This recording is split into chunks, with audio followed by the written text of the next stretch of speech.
السلام علیکم dear readers and لسٹرز، کیا حال احوال ہیں؟ امید ہے خیر و عافیت سے ہوں گے اور اللہ تعالیٰ کی رحمتوں اور برکتوں کے سائے میں ہوں گے۔ تو آج میں لائی ہوں آپ کے لیے ہمارے سلسلہ وار ناول محبت بازی آخر کی قسط نمبر 4 پارٹ 1، جسے ہما قریشی نے تحریر کیا ہے۔ امید ہے آپ اس سے لطف اندوز ہوں گے اور ہمیں اپنی قیمتی آراء سے ضرور آگاہ کریں گے۔ تو ناول سٹارٹ کرنے سے پہلے میری آپ سب سے ایک درخواست ہے کہ اگر آپ ہمارے چینل پر نئے ہیں یا ابھی تک آپ نے ہمارے چینل کو سبسکرائب نہیں کیا تو پلیز اسے سبسکرائب کیجئے، ویڈیوز کو لائک کیجئے اور بیل آئیکن کو ضرور دبائیے گا تاکہ ہمارے چینل پر آنے والی ہر نیو قسط کا نوٹیفیکیشن آپ کو بروقت مل سکے۔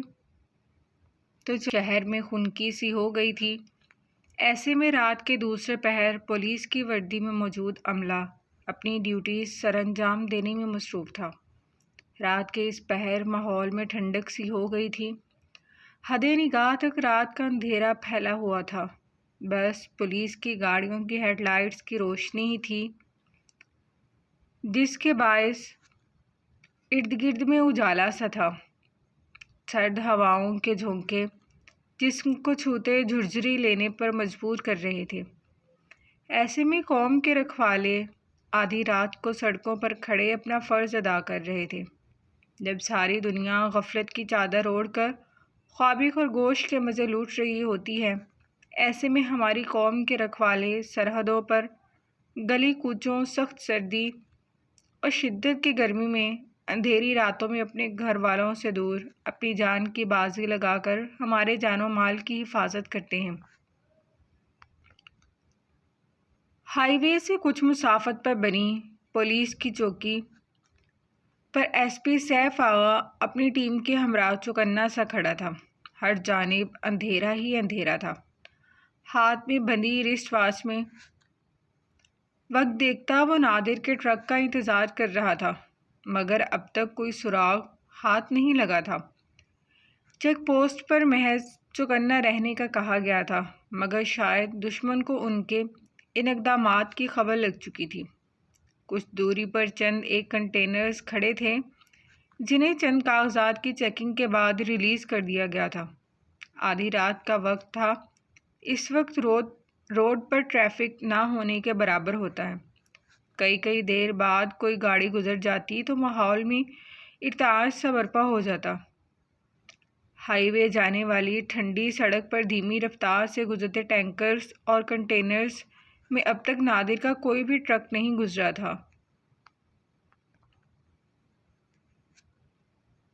سر، مجھے لگتا ہے ہمیں اس طرح ہائی الرٹ نہیں جاری کرنا چاہیے تھا۔ کیا پتہ نادر کے کسی خبری نے اسے خبر کر دی ہو۔ آخر کالی بھیڑیں بھی تو ہم میں ہی موجود ہیں۔ انسپکٹر فواد نے پولیس موبائل سے ٹیک لگائے کھڑے سیف کے قریب آ کر خدشہ ظاہر کیا۔ صحیح کہہ رہے ہو، مگر اگر ہائی الرٹ نہ جاری کرتے تو بھی نادر کے مال کو پکڑنا اتنا آسان نہیں تھا، سیف آغا نے پرسوچ انداز میں کہا۔ پھر اب؟ انسپکٹر نے سوال کیا۔ چیکنگ جاری رکھو، نادر کے علاوہ بھی اس ملک و قوم کے بہت سے دشمن ہیں، وائرلیس پر سب کو ایزی ہونے کی تاکید کر دو۔ اب دشمن کو دشمن کے انداز میں ہی گھیریں گے۔ سیف نے ہاتھ میں پکڑی کیپ سر پر پہنتے چاروں جانب نظر گھما کر سپاٹ تاثرات سے کہا۔ Okay sir. وہ سلوٹ کرتا لائن سے لگی 3 گاڑیوں کی جانب بڑھا جن کی چیکنگ جاری تھی۔ سیف آغا اپنی ناکامی پر لب بھینچے پولیس موبائل میں بیٹھتا وہاں سے نکلتا چلا گیا۔ رات کے اس ہلچل والے ماحول میں دور کہیں 2 مسکراتی آنکھوں نے اس بیوقوف کو دیکھ ایک جاندار قہقہ لگایا تھا۔ وہ رات کے ہی انتظار میں تھے جبکہ نادر کا مال 2 دن پہلے ہی پورٹ سے روانہ ہو چکا تھا۔ یہ سارا معاملہ صرف گمراہ کرنے کے لیے کیا گیا تھا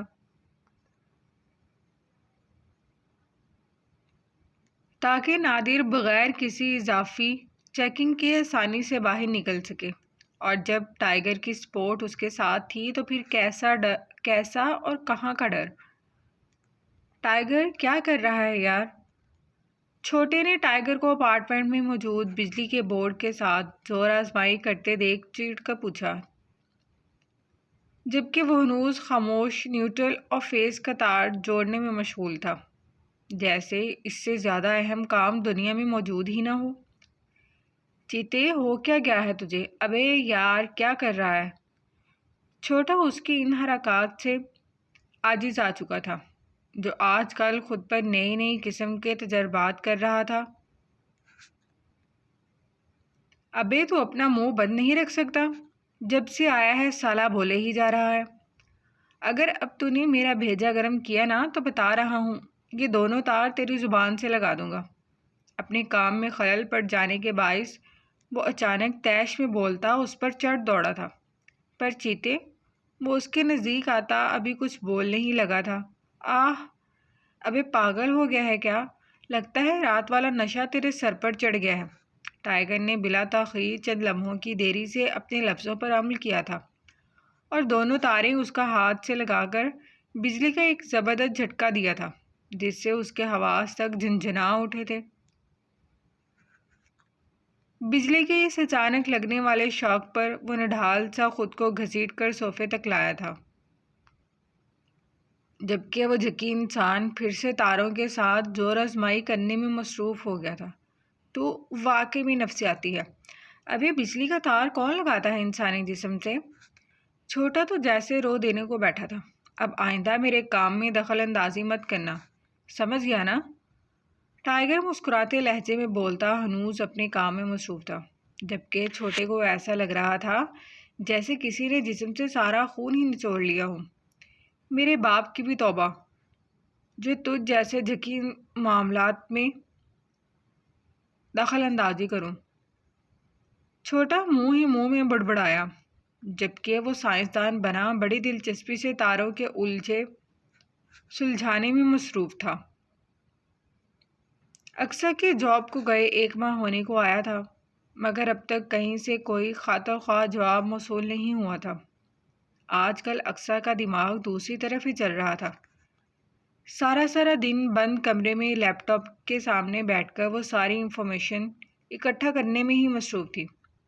ایک ہاتھ میں بلیک کافی کا مگ تھامے دوسرے سے اسپیس بار پریس کر کے ویڈیو پلے کرتی وہ گہری دلچسپی سے سکرین دیکھ رہی تھی، جہاں کچھ سال پہلے کے بم دھماکے کی نیوز چل رہی تھی۔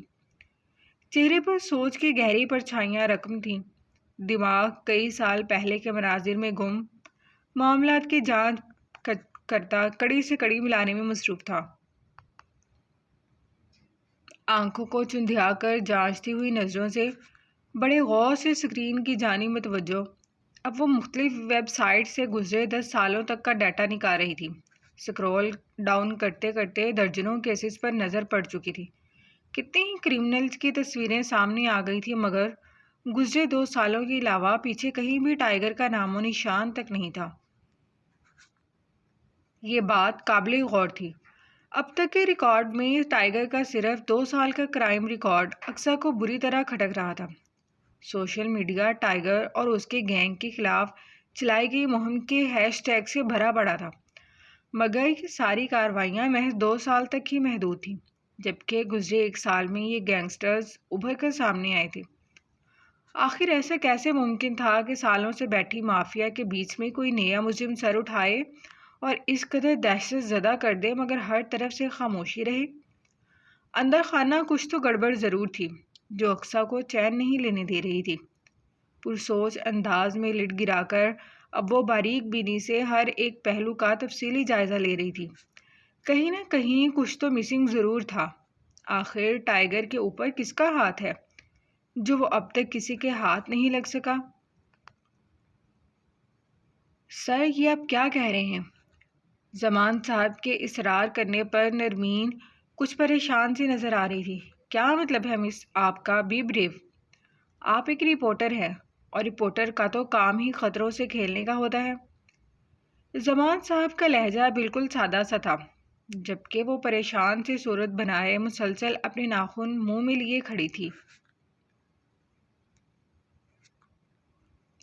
پر سر، آپ یہ بھی تو دیکھیں، آپ جن لوگوں کا راز فاش کرنے کی بات کر رہے ہیں وہ تو پوری مافیا ہے۔ اگر میں نے کسی ایک کے خلاف آواز اٹھائی اور انہیں اس طرح میڈیا پر لے کر آئی تو وہ لوگ تو میرے جانی دشمن بن جائیں گے۔ نرمین کے لہجے میں خوف واضح تھا۔ مس نرمین، آپ کو اپنا کریئر بنانا ہے کہ نہیں؟ زمان صاحب نے پیپر پر چلتے قلم سے ہاتھ روک کر اچانک سے سوال کیا۔ بنانا ہے سر۔ نرمین ہنوز پریشان تھی۔ ایک کامیاب اینکر بننا ہے یا نہیں؟ اب کہ انہوں نے سیاست سے کام لیا تھا۔ وہ بھی بننا ہے سر، مگر نرمین کا لہجہ التجائیہ تھا۔ نو اگر مگر مس نرمین، آپ کا شو منڈے کو آن ایئر ہوگا، جو آپ کل ہر حال میں ٹیم کے ہمراہ اسی مقام پر جا کر کریں گے۔ زمان صاحب نے حکم صادر کرتے جیسے بات ہی ختم کر دی تھی۔ مگر سر، اگر کوئی مسئلہ ہو گیا تو؟ وہ اب تک پس و پیش کا شکار تھی۔ تو ہم یہاں بیٹھے تو ہیں مس نرمین، پھر پریشانی کس بات کی ہے؟ ویسے بھی آپ کا شو کل صرف ریکارڈ ہوگا، اگر کوئی مسئلہ ہوا تو ہم اسے نشر ہی نہیں کریں گے، سمپل۔ زمان صاحب نے ہلکے پھلکے لہجے میں کہہ کر بات ہی ختم کر دی تھی۔ کتنی ہی دیر نرمین تذبذب کا شکار پریشانی سے اپنے ہونٹ چباتی رہی، جبکہ اب زمان صاحب اسے اس قدر سوچ بچار کرتا دیکھ ناگواری سے ماتھے پر بل ڈالے اس کے جواب کے منتظر تھے۔ چلیں ٹھیک ہے مس، اگر آپ۔ سر، میں کل شو کرنے کے لیے تیار ہوں۔ نرمین بہت سوچ بچار کے بعد سمجھ کر گویا ہوئی۔ فی الحال حامی بھرنے کے علاوہ اس کے پاس کوئی چارہ نہیں تھا۔ ویری گڈ مس، مجھے آپ جیسی ہونہار لڑکی سے اسی جواب کی امید تھی۔ بیسٹ آف لک۔ زمان صاحب تفخر سے مسکرا کر گویا ہوئے۔ Thank you sir. نرمین شکریہ بجا لانے والے انداز میں حامی بھرتی آفس سے باہر آ گئی تھی، مگر چہرے پر سوچ کی گہری لکیریں واضح تھیں۔ کسی کے اڈے میں گھس کر کیمرے کے سامنے راز فاش کرنا اتنا بھی آسان کام نہیں تھا جتنا اسکرین کے پار بیٹھے لوگوں کو نظر آتا ہے۔ کسی کے خلاف آواز اٹھانے کے لیے جگر کی ضرورت ہوتی ہے، اور ایسا حوصلہ اور جگر والا کام کرنے کی ہمت فی الحال نرمین میں نہیں تھی۔ وہ حامی تو بھر آئی تھی مگر اب مستقل پریشانی کا شکار تھی۔